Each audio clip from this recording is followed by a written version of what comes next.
ఏలూరు జిల్లా లింగపాలెం మండలం జూబ్లీ నగర్ వద్ద గత రాత్రి జరిగిన ఘోర బస్సు ప్రమాదం దృష్ట్యా తీవ్రంగా స్పందించిన చింతలపూడి శాసనసభ్యులు సొంగ రోషన్ కుమార్ చింతలపూడి పట్టణంలో స్థానిక గురుబట్లగూడెం సెంటర్లో ఎదురుగా తారసపడిన ఒక ప్రైవేట్ బస్సును ఆపి డ్రైవర్కు తగు సూచనలు చేశారు.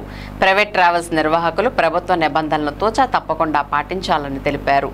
బస్సు ఎక్కే ప్రతి ప్రయాణికుడికి అత్యవసర ద్వారం ఎక్కడ ఉంది, దాని వినియోగం గురించి ఖచ్చితంగా తెలియజెప్పాలని అన్నారు.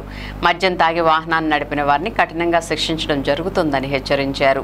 ఈ విషయంపై రవాణా శాఖకు చెందిన జిల్లాలో ఉన్నతాధికారులు, డివిజన్ స్థాయి అధికారులు, స్థానిక అధికారులతో సమీక్షా సమావేశం నిర్వహించనున్నామని తెలిపారు.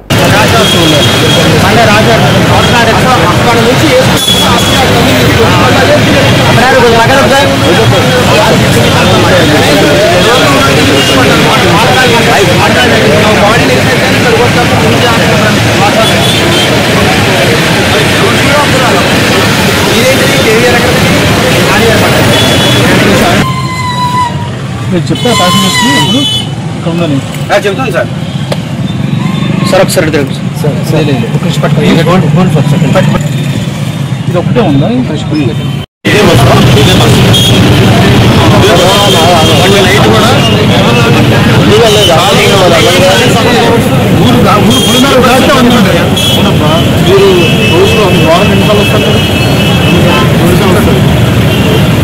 చెప్పండి వాళ్ళకు కూడా కాబట్టి ప్యాసింజర్ సేఫ్టీ అండ్ స్పోర్ట్స్ ఆ కాన్స్టిట్యున్సీలో ప్రతి ప్రైవేట్ ట్రావెల్ బస్ డ్రైవర్కి కాన్సన్ట్రేట్ తీసుకుంటాం. లోపల ప్యాసింజర్ వచ్చిన తర్వాత దాంట్లో చెప్పాలి ఎమర్జెన్సీ ఎడ్యుకేషన్ ఎలా ఆపరేట్ చేయాలి చెప్పాలి. సార్ చెప్పిన ఇన్స్ట్రక్షన్స్ అనేది కూడా కంపల్సరీ మీరు పాసెంజర్ ఎక్కే పాసెంజర్ ప్రతి ఒక్కరు కూడా చెప్పాలి. కావాలి తీసేయండి గుర్తాలు సేఫ్టీ ఇంపార్టెంట్. రాత్రి కూడా అందరూ చేయాలి.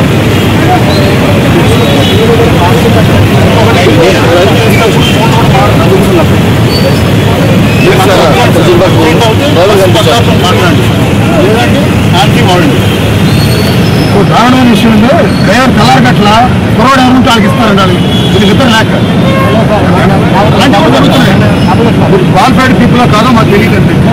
మాత్రం హార్బుల్ అండి. రాష్ట్రంలో ఈ మాత్రం బయటకు తీసుకుంటున్నాడు ప్రజలు కూడా. అదే ఈ రోజు నుంచి ప్రతి బస్సు డ్రైవర్స్